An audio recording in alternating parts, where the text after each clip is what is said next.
नमस्ते आपण मानकु YouTube are express को स्वागत जनाउछि। आपण माने सुभद्रा योजना नेक्स्ट इंस्टॉलमेंट को अपेक्षा करछंती कि तबे खुशी खबर तारीख आछैछि। एही वीडियो रे मु आपण मानकु किस्तीर तारीख पेमेंट किपरि चेक करिवे एवं केउ डॉक्यूमेंट आवश्यक से सब कथा जानिया पे वीडियो को शेष पर्यंत देखिबे। ओडिशा सरकार नूतन घोषणा अनुसार सुभद्रा योजनार आगामी किस्ती अगस्त 9 यानी कि राखी पूर्णिमा दिन ट्रांसफर होगा जाऊँगी।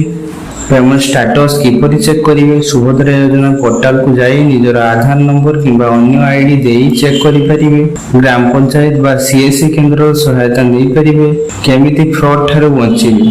कौन सी फेक मेसेज फोन किंबा लिंक ऊपर विश्वास करंतु नहीं। सरकार केबे भी ए पई टंका मागिबो नाही। आपनक पाखरे जदि कौन सी प्रश्न अछि तेबे कमेंट पचारंतु।